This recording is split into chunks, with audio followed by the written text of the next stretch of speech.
कृष्णा। जय श्री हरि। हे प्रिय भक्तों, बृहस्पतिवार का दिन अत्यंत शुभ एवं कल्याणकारी माना गया है। शास्त्रों में उल्लेख आता है कि इस दिन बृहस्पति देव की पूजा करने से सारे कष्ट मिट जाते हैं और जीवन में सुख समृद्धि का संचार होता है। बृहस्पतिवार व्रत करने वाले को धर्म, अर्थ, काम और मोक्ष इन चारों पुरुषार्थों की प्राप्ति होती है। यही कारण है कि प्राचीन काल से ही ऋषि मुनि और गृहस्थ जन इस दिन व्रत और कथा का विशेष महत्व मानते आए हैं। तो आइए अब हम सभी मिलकर उस पावन कथा का श्रवण करें, जो यह हमें सिखाती है कि कैसे बृहस्पति देव अपनी कृपा से भक्तों के दुखों का नाश कर उन्हें सुख और सौभाग्य प्रदान करते हैं। जय श्री गणेश। भारतवर्ष में एक प्रतापी और दानी राजा राज्य करता था। वह नित्य गरीबों और ब्राह्मणों की सहायता करता था, लेकिन यह बात उसकी रानी को अच्छी नहीं लगती थी। वह ना ही गरीबों को दान देती, ना ही भगवान का पूजन करती थी और राजा को भी दान देने से मना किया करती थी। एक दिन राजा शिकार खेलने के लिए वन में गए हुए थे, तो रानी महल में अकेली थी। उसी समय बृहस्पति देव साधु वेश में राजा के महल में भिक्षा मांगने के लिए गए और रानी से भिक्षा मांगी। तब रानी ने भिक्षा देने से इनकार किया और कहा, हे साधु महाराज, मैं तो दान पुण्य से तंग आ चुकी हूँ। मेरा पति सारा धन लुटाते रहते हैं। मेरी इच्छा है कि हमारा सारा धन नष्ट हो जाए, फिर ना रहेगा बांस और ना बजेगी बांसुरी। साधु महाराज ने कहा, हे देवी, तुम तो बड़ी ही विचित्र हो। धन संतान तो सभी चाहते हैं, पुत्र और लक्ष्मी तो पापी के घर में भी होनी चाहिए। यदि तुम्हारे पास अधिक धन है तो भूखों को भोजन दो, प्यासों के लिए प्याऊ बनवाओ, मुसाफिरों के लिए धर्मशालाएं खुलवाओ। जो गरीब लोग अपनी कुंवारी कन्याओं का विवाह नहीं कर सकते, उनका विवाह करा दो। ऐसे और कई काम है जिनके करने से तुम्हारा यश लोक परलोक में फैलेगा। लेकिन हे प्रिय भक्तों, रानी पर उपदेश का कोई प्रभाव नहीं पड़ा। रानी साधु महाराज से बोली, हे महाराज, आप मुझे कुछ ना समझाएं। मैं ऐसा धन नहीं चाहती जो हर जगह बांटती फिरूं। फिर साधु महाराज ने उत्तर दिया कि यदि तुम्हारी ऐसी ही इच्छा है तो तथास्तु। तुम ऐसा करना कि बृहस्पतिवार को घर लीपकर पीली मिट्टी से अपना सिर धोकर स्नान करना, भट्टी चढ़ाकर कपड़े धोना। ऐसा करने से तुम्हारा सारा धन नष्ट हो जाएगा। इतना कहकर वह साधु महाराज वहां से अंतर्ध्यान हो गए। हे प्रिय भक्तों, साधु महाराज के अनुसार कही बातों को पूरा करते हुए रानी को केवल 3 बृहस्पतिवार ही बीते थे कि उसकी समस्त धन संपत्ति नष्ट हो गई। भोजन के लिए राजा का परिवार तरसने लगा। तब एक दिन राजा ने रानी से कहा कि हे रानी, तुम यहीं रहो, मैं दूसरे देश को जाता हूँ, क्योंकि यहाँ पर सभी लोग मुझे जानते हैं, इसीलिए मैं कोई छोटा कार्य भी नहीं कर सकता। ऐसा कहकर राजा परदेश चला गया। वहां वह जंगल से लकड़ी काट कर लाता और शहर में बेचता था। इस तरह वह अपना जीवन व्यतीत करने लगा। और इधर राजा के परदेश जाते ही रानी और दासी दुखी रहने लगी। एक बार जब रानी और दासी को 7 दिन तक बिना भोजन के रहना पड़ा, तो रानी ने अपनी दासी से कहा कि हे दासी, पास ही के नगर में मेरी बहन रहती है, वह बड़ी धनवान है। तुम उसके पास जाओ और कुछ लेकर आओ, ताकि थोड़ा बहुत गुजर बसर हो जाए। दासी रानी की बहन के पास गई। उस दिन गुरुवार था और रानी की बहन उस समय बृहस्पतिवार व्रत की कथा सुन रही थी। दासी ने रानी की बहन को अपनी रानी का संदेश दिया, लेकिन रानी की बड़ी बहन ने कोई उत्तर नहीं दिया। जब दासी को रानी की बहन से कोई उत्तर नहीं मिला, तो वह बहुत दुखी हुई और उसे बहुत क्रोध भी आया। दासी ने वापस आकर रानी को सारी बात बता दी। सुनकर रानी ने अपने भाग्य को कोसा। उधर रानी की बहन ने सोचा कि मेरी बहन की दासी आई थी, परंतु मैं उससे नहीं बोली, इससे वह बहुत दुखी हुई होगी। कथा सुनकर और पूजन समाप्त करके वह अपनी बहन के घर आई और कहने लगी, हे बहन, मैं बृहस्पतिवार का व्रत कर रही थी, तुम्हारी दासी मेरे घर आई थी, लेकिन जब तक कथा होती है तब तक ना तो उठते हैं और ना ही बोलते हैं, इसीलिए मैं नहीं बोली। कहो, दासी क्यों गई थी? रानी बोली कि हे बहन, तुमसे क्या छिपाऊं, हमारे घर में खाने तक को अनाज नहीं है। ऐसा कहते कहते रानी की आंखें भर आई। उसने दासी समेत पिछले 7 दिनों से भूखे रहने की बात अपनी बहन को विस्तार पूर्वक सुना दी। रानी की बहन बोली कि देखो बहन, भगवान बृहस्पति देव सबकी मनोकामना को पूर्ण करते हैं। देखो, शायद तुम्हारे घर में अनाज रखा हो। पहले तो रानी को विश्वास ही नहीं हुआ, पर बहन के आग्रह करने पर उसने अपनी दासी को अंदर भेजा तो उसे सचमुच अनाज से भरा हुआ एक घड़ा मिल गया। यह देखकर दासी को बड़ी हैरानी हुई। दासी रानी से कहने लगी, हे रानी, जब हमको भोजन नहीं मिलता तो हम व्रत ही तो करते हैं, इसीलिए क्यों ना इनसे व्रत और कथा की विधि पूछ ली जाए ताकि हम भी व्रत कर सकें। तब रानी ने अपनी बहन से बृहस्पतिवार व्रत के बारे में पूछा। उसकी बहन ने बताया कि बृहस्पतिवार के व्रत में चने की दाल और मुनक्का से विष्णु भगवान का केले की जड़ में पूजन करें तथा दीपक जलाएं, व्रत कथा सुने और पीला भोजन ही करें। इससे बृहस्पति देव प्रसन्न होते हैं। व्रत और पूजन विधि बताकर रानी की बहन अपने घर को लौट गई। 7 दिन के बाद जब गुरुवार आया तो रानी और दासी ने व्रत रखा। घुड़साल में जाकर चना और गुड़ लेकर आई, फिर उससे केले की जड़ तथा विष्णु भगवान का पूजन किया, कथा की और आरती की। अब पीला भोजन कहाँ से आए, इस बात को लेकर दोनों बहुत दुखी थे, क्योंकि उन्होंने व्रत रखा था, इसीलिए बृहस्पति देव उनसे प्रसन्न थे। इसीलिए वे एक साधारण व्यक्ति का रूप धारण करके 2 थालों में सुंदर पीला भोजन दासी को दे गए। भोजन पाकर दासी प्रसन्न हुई और फिर रानी के साथ मिलकर भोजन ग्रहण किया। उसके बाद वे सभी गुरुवार को व्रत और पूजन करने लगे। बृहस्पति देव भगवान की कृपा से उनके पास फिर से धन संपत्ति आ गई, परंतु रानी फिर से पहले की तरह आलस्य करने लगी। यह देखकर दासी बोली कि देखो रानी, तुम पहले भी इस प्रकार आलस्य करती थी, तुम्हें धन रखने में कष्ट होता था, इस कारण सभी धन नष्ट हो गया था, और अब जब भगवान बृहस्पति देव की कृपा से धन मिला है तो तुम्हें फिर से आलस्य होता है। रानी को समझाते हुए दासी कहती है कि बड़ी मुसीबतों के बाद हमने यह धन पाया है, इसीलिए हमें दान पुण्य करना चाहिए, भूखे मनुष्यों को भोजन कराना चाहिए और धन को शुभ कार्यों में खर्च करना चाहिए, जिससे तुम्हारे कुल का यश बढ़ेगा और स्वर्ग की प्राप्ति होगी और पितृ प्रसन्न होंगे। हे प्रिय भक्तों, दासी की बात मानकर रानी अपना धन शुभ कार्यों में खर्च करने लगी, जिससे पूरे नगर में उसका यश फैलने लगा। एक दिन रानी और दासी आपस में विचार करने लगी कि ना जाने राजा किस दशा में होंगे, उनकी कोई खोज खबर भी नहीं है।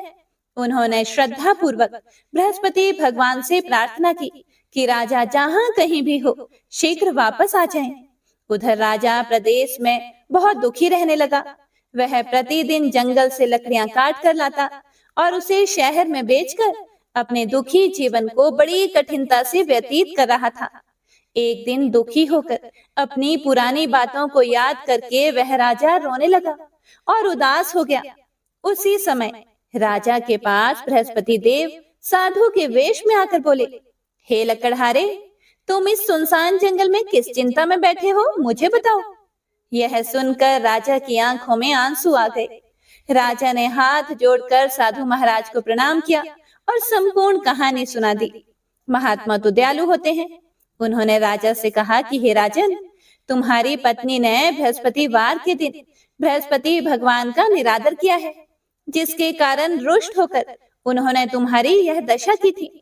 अब तुम चिंता को दूर करके मेरे कहने पर चलो तो तुम्हारे सभी कष्ट दूर हो जाएंगे और भगवान तुम्हें पहले से भी अधिक संपत्ति देंगे। देखो, अब तुम्हारी पत्नी ने बृहस्पतिवार का व्रत शुरू कर दिया है। अब तुम भी बृहस्पतिवार का व्रत शुरू करके चने की दाल और गुड़ जल के लोटे में डालकर केले का पूजन करो, फिर कथा कहो या सुनो, भगवान तुम्हारी सभी मनोकामनाओं को पूर्ण करेंगे।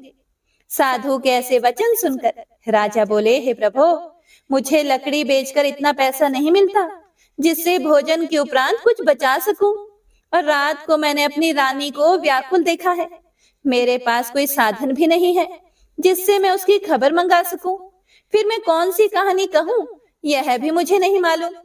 साधु महाराज बोले, हे राजन, मन में बृहस्पति भगवान के पूजन व्रत का निश्चय करो, वे स्वयं ही तुम्हारे लिए कोई ना कोई राह बना देंगे। बृहस्पतिवार के दिन तुम रोजाना की तरह लकड़ियां लेकर शहर को जाओ। तुमको रोज से दुगुना धन प्राप्त होगा, जिससे तुम भली भांति भोजन कर लोगे तथा बृहस्पति देव की पूजा का सामान भी आ जाएगा।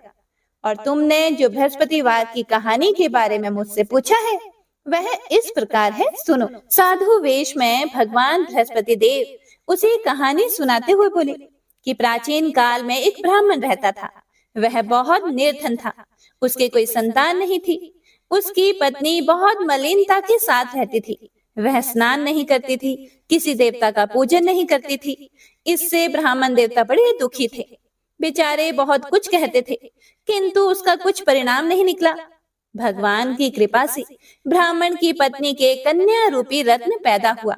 कन्या बड़ी होने पर प्रातः स्नान करके विष्णु भगवान का जाप व बृहस्पतिवार का व्रत करने लगी। अपने पूजन पाठ को समाप्त करके विद्यालय जाती तो अपनी मुट्ठी में जौ भर कर ले जाती और पाठशाला के रास्ते में डालती जाती। तब ये जौ स्वर्ण के हो जाते। लौटते समय उनको बीन कर घर ले आती थी। एक दिन वह बालिका सूप में उस सोने के जौ को पटक कर साफ कर रही थी कि उसके पिता ने देख लिया और उससे कहा कि बेटी, सोने के जौ के लिए सोने का सूप होना चाहिए। दूसरे दिन बृहस्पतिवार था। इस कन्या ने व्रत रखा और बृहस्पति देव से प्रार्थना करके कहा कि मैंने आपकी पूजा सच्चे मन से की हो तो मेरे लिए सोने का सूप दे दो। बृहस्पति देव ने उसकी प्रार्थना स्वीकार कर ली। रोजाना की तरह वह कन्या जौ फैलाती हुई जाने लगी। जब लौटकर जौ बीन रही थी तो बृहस्पति देव की कृपा से सोने का सूप मिला। उसे वह घर ले आई और उसमें जौ साफ करने लगी, परंतु उसकी माँ का वही ढंग रहा। एक दिन की बात है, वह कन्या सोने के सूप में जौ साफ कर रही थी। उस समय उस शहर का राजपुत्र वहां से होकर निकला। इस कन्या के रूप और कार्य को देखकर वह मोहित हो गया तथा अपने घर आकर भोजन तथा जल त्याग कर उदास होकर लेट गया। राजा को इस बात का पता लगा तो अपने प्रधानमंत्री के साथ उसके पास गए और बोले, हे पुत्र, तुम्हें किस बात का कष्ट है? किसी ने अपमान किया है अथवा और कारण हो तो कहो, मैं वही कार्य करूंगा जिससे तुम्हें प्रसन्नता हो। अपने पिता की राजकुमार ने बातें सुनी तो वह बोला कि मुझे आपकी कृपा से किसी बात का दुख नहीं है। किसी ने मेरा अपमान भी नहीं किया है, परंतु मैं उस लड़की से विवाह करना चाहता हूँ जो सोने के सूप में जौ साफ कर रही थी। यह सुनकर राजा आश्चर्य में पड़ा और बोला, हे पुत्र, इस तरह की कन्या का पता तुम ही लगाओ, मैं उसके साथ तेरा विवाह अवश्य ही करवा दूंगा। राजकुमार ने उस लड़की के घर का पता बताया। तब मंत्री उस लड़की के घर गए और ब्राह्मण देवता को सभी हाल बतलाया। ब्राह्मण देवता राजकुमार के साथ अपनी कन्या का विवाह करने के लिए तैयार हो गए तथा विधि विधान के अनुसार ब्राह्मण की कन्या का विवाह राजकुमार के साथ हो गया। कन्या के घर से जाते ही पहले की भांति उस ब्राह्मण देवता के घर में गरीबी का निवास हो गया। अब भोजन के लिए भी अन्न बड़ी मुश्किल से मिलता था। एक दिन दुखी होकर ब्राह्मण देवता अपनी पुत्री के पास गए। बेटी ने पिता की दुखी अवस्था को देखा और अपनी माँ का हाल पूछा। तब ब्राह्मण ने सभी हाल कहा। कन्या ने बहुत सा धन देकर अपने पिता को विदा कर दिया। इस तरह ब्राह्मण का कुछ समय सुखपूर्वक व्यतीत हुआ। कुछ दिनों के बाद फिर से वही हाल हो गया। ब्राह्मण फिर अपनी कन्या के यहाँ गया और सारा हाल कहा तो लड़की बोली, हे पिताजी, आप माता जी को यहाँ लाओ, मैं उन्हें विधि बता दूंगी जिससे गरीबी दूर हो जाए। वह ब्राह्मण देवता अपनी पत्नी को साथ लेकर पहुंचे तो अपनी माँ को वह समझाने लगी कि हे माँ, आप प्रातः काल प्रथम स्नान आदि करके विष्णु भगवान का पूजन करो तो सब दरिद्रता दूर हो जाएगी। परंतु उसकी माँ ने एक भी बात नहीं मानी और प्रातः काल उठकर अपनी पुत्री के बच्चों की जूठन को खा लिया। इससे उसकी पुत्री को भी बहुत गुस्सा आया और एक रात को कोठरी से सभी सामान निकाल दिया और अपनी माँ को उसमें बंद कर दिया। प्रातः काल उसे निकाला तथा स्नान आदि कराकर पाठ करवाया तो उसकी माँ की बुद्धि ठीक हो गई और फिर प्रत्येक बृहस्पतिवार को व्रत रखने लगी। इस व्रत के प्रभाव से उसके माँ बाप बहुत ही धनवान और पुत्रवान हो गए और बृहस्पति जी के प्रभाव से इस लोक के सुख भोग कर स्वर्ग को प्राप्त हुए। कथा कहकर साधु बने बृहस्पति देव वहां से अंतर ध्यान हो गए। धीरे धीरे समय व्यतीत होने पर फिर वही बृहस्पतिवार का दिन आया। लकड़हारा जंगल से लकड़ी काटकर किसी शहर में बेचने गया। उसे उस दिन और दिन से अधिक पैसा मिला। राजा ने चना गुड़ आदि लाकर गुरुवार का व्रत किया। उस दिन से उसके सभी दुख दूर हुए। परंतु जब दोबारा गुरुवार का दिन आया तो बृहस्पतिवार का व्रत करना वह भूल गया। इस कारण बृहस्पति भगवान नाराज हो गए।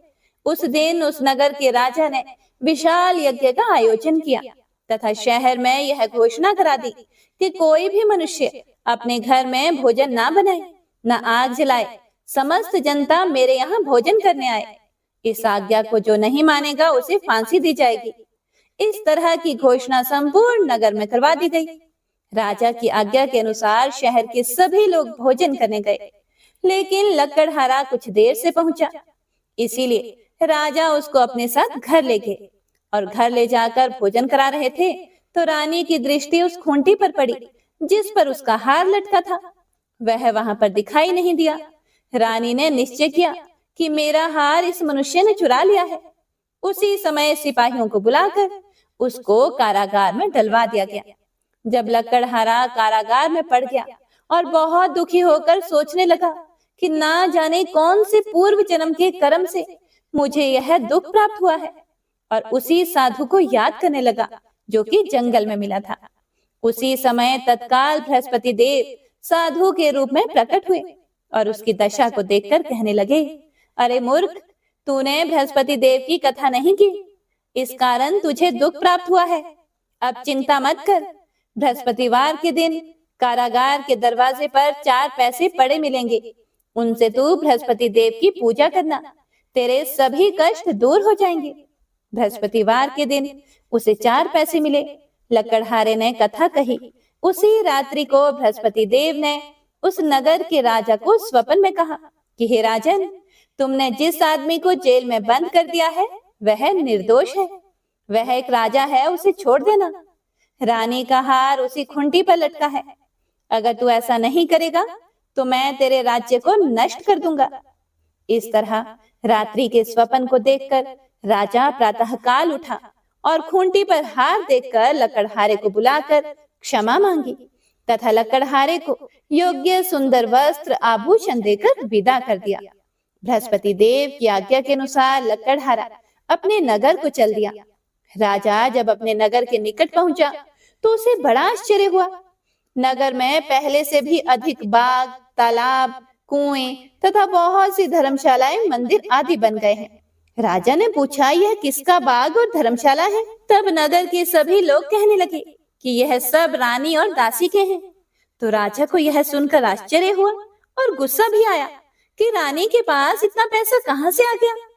जब रानी ने यह खबर सुनी कि राजा आ रहे हैं तो उन्होंने दासी से कहा, हे दासी, देख, राजा हमको कितनी बुरी हालत में छोड़कर गए थे। हमारी ऐसी हालत देखकर वह लौट ना जाए, इसीलिए तू दरवाजे पर खड़ी हो जा। आज्ञा अनुसार दासी दरवाजे पर खड़ी हो गई। राजा आए तो उन्हें अपने साथ लेकर आई। तब राजा ने क्रोध करके अपनी रानी से पूछा कि यह धन तुम्हें कैसे प्राप्त हुआ है? तब उन्होंने कहा, हमें यह सब धन बृहस्पति देव के इस व्रत के प्रभाव से प्राप्त हुआ है। राजा ने निश्चय किया कि 7 रोज बाद तो सभी बृहस्पति देव का पूजन करते हैं, लेकिन मैं प्रतिदिन 3 बार कहानी तथा रोज व्रत किया करूंगा। अब हर समय राजा के दुपट्टे में चने की दाल बंधी रहती तथा दिन में 3 बार कहानी कहता। एक रोज राजा ने सोचा कि चलो अपनी बहन के यहाँ हो आए। इस तरह निश्चय करके राजा घोड़े पर सवार होकर अपनी बहन के यहाँ को चलने लगा। रास्ते में उसने देखा कि कुछ आदमी एक मुर्दे को लिए जा रहे हैं।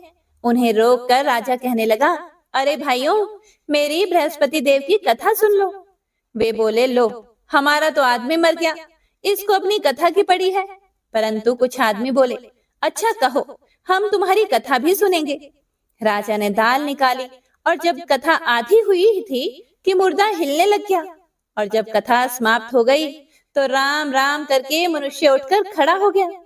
आगे रास्ते में उसे एक किसान खेत में हल चलाता हुआ मिला। राजा ने उसे देखा और उससे बोले कि अरे भैया, तुम मेरी बृहस्पतिवार की कथा सुन लो। किसान बोला, जब तक मैं तेरी कथा सुनूंगा तब तक 4 हरिया जोत लूंगा। जा अपनी कथा किसी और को सुनाना। इस तरह राजा आगे चलने लगा। राजा के हटते ही बैल पछाड़ खाकर गिर गए तथा किसान के पेट में बड़ी जोर का दर्द होने लगा। उस समय उसकी माँ रोटी लेकर आई। उसने जब यह देखा तो अपने पुत्र से सब हाल पूछा और बेटे ने सभी हाल कह दिया। तो बुढ़िया दौड़ी दौड़ी उस घुड़सवार के पास गई और उससे बोली कि मैं तेरी कथा सुनूंगी, तू अपनी कथा मेरे खेत पर चलकर ही कहना। राजा ने बुढ़िया के खेत पर जाकर कथा कही, जिसके सुनते ही वह बैल उठ खड़े हुए तथा किसान के पेट का दर्द भी बंद हो गया। राजा अपनी बहन के घर पहुंचा। बहन ने भाई की खूब मेहमानी की। दूसरे रोज प्रातःकाल राजा जगा तो वह देखने लगा कि सब लोग भोजन कर रहे हैं। राजा ने अपनी बहन से कहा, ऐसा कोई मनुष्य है जिसने भोजन नहीं किया हो? मेरी बृहस्पतिवार की कथा सुन ले। बहन बोली, हे भैया, यह देश ऐसा ही है। पहले यहाँ लोग भोजन करते हैं, बाद में अन्य काम करते हैं। अगर कोई पड़ोस में हो तो देख आती हूँ। वह ऐसा कहकर देखने चली गई, परंतु उसे कोई भी ऐसा व्यक्ति नहीं मिला जिसने भोजन नहीं किया हो। इसीलिए वह एक कुम्हार के घर गई, जिसका लड़का बीमार था। उसे मालूम हुआ कि उनके यहाँ 3 रोज से किसी ने भी भोजन नहीं किया है। रानी ने अपने भाई की कथा सुनने के लिए कुम्हार से कहा और वह तैयार हो गया। राजा ने जाकर बृहस्पतिवार की कथा कही, जिसको सुनकर उसका लड़का ठीक हो गया। अब तो राजा की प्रशंसा होने लगी। एक रोज राजा ने अपनी बहन से कहा, हे बहन, हम अपने घर को जाएंगे, तुम भी तैयार हो जाओ। राजा की बहन ने अपनी सास से कहा तो सास ने कहा कि हाँ चली जा, परंतु अपने लड़कों को मत ले जाना, क्योंकि तेरे भाई के कोई औलाद नहीं है। बहन ने अपने भैया से कहा, हे भैया, मैं तो चलूंगी, पर कोई बालक नहीं जाएगा। राजा बोला, जब कोई बालक नहीं चलेगा तब तुम भी क्या करोगी? बड़े दुखी मन से राजा अपने नगर को लौट आया। राजा ने अपनी रानी से कहा, हम निर्वंशी हैं, हमारा मुंह देखने का धर्म नहीं है और कुछ भोजन आदि नहीं किया। रानी बोली, हे प्रभु, बृहस्पति देव ने हमें सब कुछ दिया है, वह हमें औलाद अवश्य देंगे। उसी रात को बृहस्पति देव ने राजा के स्वप्न में कहा, हे राजा, उठो, सभी सोच त्याग दो, तेरी रानी गर्भ से है। राजा को यह बात सुनकर बड़ी खुशी हुई। 9वें महीने में उसकी पत्नी के गर्भ से एक सुंदर पुत्र पैदा हुआ। तब राजा बोला, हे रानी, स्त्री बिना भोजन के रह सकती है, पर बिना कहे नहीं रह सकती। जब मेरी बहन आए तुम उससे कुछ मत कहना। रानी ने सुनकर हाँ कर दिया। जब राजा की बहन ने यह शुभ समाचार सुना तो वह बहुत खुश हुई तथा बधाई लेकर अपने भाई के यहाँ आई। तभी रानी ने कहा, घोड़ा चढ़कर तो नहीं आई, गधा चढ़ी आई। राजा की बहन बोली, भाभी, इस प्रकार ना कहती तो तुम्हें औलाद कैसे होती? बृहस्पति देव ऐसे ही है, जैसी जिसके मन में कामनाएं हैं सभी को पूर्ण करते हैं। जो सद्भावना पूर्वक बृहस्पतिवार का व्रत करता है, कथा पढ़ता या सुनता है, दूसरों को सुनाता है, बृहस्पति देव उनकी सभी मनोकामनाएं पूर्ण करते हैं। बृहस्पति देव उनकी सदैव रक्षा करते हैं। जो संसार में सद्भावना और सच्चे हृदय से बृहस्पति देव का पूजन करते हैं, उनकी सभी मनोकामनाएं उसी प्रकार पूर्ण होती हैं, जैसे राजा और रानी ने बृहस्पति देव की कथा का गुणगान किया। उनकी सभी इच्छाएं बृहस्पति देव ने पूर्ण की। मनुष्य को हृदय से उनका मनन करते हुए जयकारा करना चाहिए। तो प्रेम से बोलिए, बृहस्पति देव की जय। बोलिए, लक्ष्मी नारायण भगवान की जय। हे प्रिय भक्तों, तो आइए अब सुनते हैं बृहस्पतिवार की दूसरी कथा। एक बार देवराज इंद्र स्वर्ग में अपने सिंहासन पर विराजमान थे। सारे देवता, ऋषि, गंधर्व किन्नर आदि भी उस सभा में उपस्थित थे। तभी देव गुरु बृहस्पति जी वहां पर आ गए तो उनके सम्मान में सभी खड़े हो गए, किंतु उस दिन देवराज इंद्र अहंकारवश खड़े नहीं हुए और जैसे वो पहले उनका आदर करते थे वैसा उनका आदर भी नहीं किया। देव गुरु बृहस्पति जी इसे अपना अनादर समझकर वहां से चले गए। तब देवराज इंद्र को अपने किए पर बड़ा दुख हुआ। उन्हें लगा कि उन्होंने देव गुरु का अनादर कर दिया है और देव गुरु उनसे रुष्ट हो गए हैं। उन्हें अपनी भूल का एहसास हो गया था। देवराज ने सोचा कि देव गुरु के आशीर्वाद से ही उन्हें स्वर्ग का वैभव मिला है, वो अपने क्रोध से सब नष्ट कर सकते हैं। इसीलिए उनके क्षमा मांगने का विचार कर देवराज इंद्र उनके पास गए। देव गुरु बृहस्पति जी ने अपने योग बल से जान लिया था कि देवराज इंद्र उनसे क्षमा मांगने के लिए यहाँ आ रहे हैं, लेकिन क्रोधवश उनसे भेंट न करने की इच्छा से देव गुरु वहां से अंतर ध्यान हो गए। जब देवराज इंद्र को देव गुरु बृहस्पति जी वहां नहीं मिले तो वे निराश होकर वापस लौट गए। यह समाचार जब दैत्यों के राजा वृषवर्मा ने सुना तो उसने दैत्य गुरु शुक्राचार्य से भेंट की और उनकी आज्ञा से इंद्रलोक पर आक्रमण कर दिया। देव गुरु की कृपा प्राप्त न होने के कारण देवता दैत्यों से हारने लगे। तब देवताओं ने ब्रह्मा जी को सारा वृतांत सुनाया और उनसे सहायता मांगी।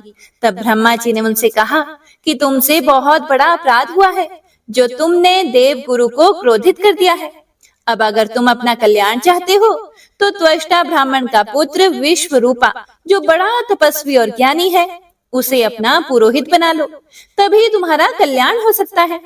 ब्रह्मा जी के वचन सुनते ही देवराज इंद्र त्वष्टा के पास पहुंच गए और बड़े ही विनम्र भाव से त्वष्टा से निवेदन किया कि आप हमारे पुरोहित बनकर हमारा कल्याण करें। देवराज का निवेदन सुनकर त्वष्टा ने कहा कि पुरोहित बनने से तपोबल घट जाता है, परंतु आप इतनी विनती कर रहे हो तो मेरा पुत्र विश्वरूपा आपका पुरोहित बनकर आपकी रक्षा करेगा। पिता की आज्ञा से विश्वरूपा ने देवताओं का पुरोहित बनकर अपने पूर्ण प्रयत्न किए। प्रभु कृपा से देवराज इंद्र ने वृषवर्मा को युद्ध में परास्त करके अपने सिंहासन को पुनः प्राप्त कर लिया। त्वष्टा के पुत्र विश्वरूपा के 3 मुंह थे। एक मुंह से वह सोमपली लता का रस पीते, दूसरे मुंह से मदिरा और तीसरे मुंह से अन्न आदि का भोजन करते थे। देवराज इंद्र ने कुछ दिनों के बाद विश्वरूपा से कहा कि मैं आपकी सहायता से यज्ञ करना चाहता हूँ। फिर विश्वरूपा ने आज्ञा अनुसार यज्ञ प्रारंभ कर दिया। तब विश्वरूपा से एक दैत्य ने कहा कि तुम्हारी माता दैत्य कन्या है, इसीलिए हमारे कल्याण के निमित्त इस यज्ञ में आप एक आहुति दैत्यों के नाम पर भी दिया करेंगे तो आपकी कृपा होगी। विश्वरूपा दैत्य की बात मानकर यज्ञ में आहुति देते समय दैत्य का नाम धीरे से लेना शुरू कर देते हैं। इस कारण यज्ञ करने पर भी देवताओं के तेज में वृद्धि नहीं हुई। देवराज इंद्र को जब सारा वृतांत पता चला तो उन्होंने क्रोध में आकर विश्वरूपा के 3 सिर काट डाले। अब मद्यपान करने वाले मुंह से भंवरा, सोमबलि का रस पीने वाले मुख से कबूतर और अन्न आदि खाने वाले मुख से तीतर बन गया। ब्रह्म हत्या के प्रभाव से इंद्र का स्वरूप ही बदल गया। देवताओं ने पूरे 1 वर्ष तक पश्चाताप किया, पर फिर भी ब्रह्म हत्या के पाप के प्रभाव से वे छूट ना पाए। तब सभी देवताओं ने ब्रह्मा जी से प्रार्थना की कि वह देव गुरु बृहस्पति जी को साथ लेकर उनकी सहायता करें। तब ब्रह्म हत्या के पाप के 4 भाग किए, उनमें से 1 भाग पृथ्वी को दिया। इसी कारण धरती कहीं ऊंची तो कहीं नीची और कहीं बंजर होती है। ब्रह्मा जी ने पृथ्वी को यह वरदान दिया कि धरती में जहाँ गड्ढा होगा वो समय आने पर स्वतः ही भर जाएगा। दूसरा भाग वृक्षों को दिया, जिस कारण उनमें से गोंद बहता है और गूगल के अतिरिक्त सब गोंद अशुद्ध माने जाते हैं। ब्रह्मा जी ने वृक्षों को यह वरदान दिया कि ऊपर से सूखने पर भी जड़ फिर से फूट जाती है। तीसरा भाग स्त्रियों को दिया, जिस कारण स्त्रियां हर महीने रजस्वला होती हैं। प्रथम दिन वो चांडालिनी, दूसरे दिन वो ब्रह्मघातिनी और तीसरे दिन वो धोबिन के समान रहकर चौथे दिन शुद्ध होती हैं। ब्रह्मा जी ने स्त्रियों को संतान प्राप्ति का वरदान दिया। चौथा भाग जल को दिया, जिस कारण जल के ऊपर फेन और सिवाल आदि आ जाते हैं। ब्रह्मा जी ने जल को यह वरदान दिया कि उसे जिस चीज में डाला जाएगा उसका भार बढ़ जाएगा। देवराज इंद्र को इस प्रकार से ब्रह्म हत्या के पाप से मुक्ति मिली। जो भी मनुष्य इस कथा को पढ़ता, सुनता या सुनाता है, उसके सभी पाप देव गुरु बृहस्पति जी की कृपा से नष्ट हो जाते हैं। तो सभी भक्तजन प्रेम से बोलिए श्री हरि विष्णु भगवान की जय, बोलिए बृहस्पति देव की जय। तो आइए अब सुनते हैं बृहस्पति देव की आरती। ओम जय बृहस्पति देवा, ओम जय बृहस्पति देवा, छिन्न छिन्न भोग लगाऊं कदली फल मेवा। ओम जय बृहस्पति देवा, तुम पूर्ण परमात्मा, तुम अंतर्यामी, जगत पिता जगदीश्वर, तुम सबके स्वामी। ओम जय बृहस्पति देवा, चरणामृत निज निर्मल, सब पातक हरता, सकल मनोरथ दायक, कृपा करो भरता। ओम जय बृहस्पति देवा, तन मन धन अर्पण कर, जो जन शरण पड़े, प्रभु प्रकट तब हो करे, आकर द्वार खड़े। ओम जय बृहस्पति देवा, दीन दयाल दयानिधि, भक्तन हितकारी, पाप दोष सब हरता, भव बंधन हारी। ओम जय बृहस्पति देवा, सकल मनोरथ दायक, सब संशय तारो, वेश विकार मिटाओ, संतन सुखकारी। ओम जय बृहस्पति देवा, जो कोई आरती तेरी प्रेम सहित गावे, ज्येष्ठानंद बंद सो निश्चय ही पावे। ओम जय बृहस्पति देवा, ओम जय बृहस्पति देवा। तो प्रेम से बोलिए भगवान बृहस्पति देव की जय।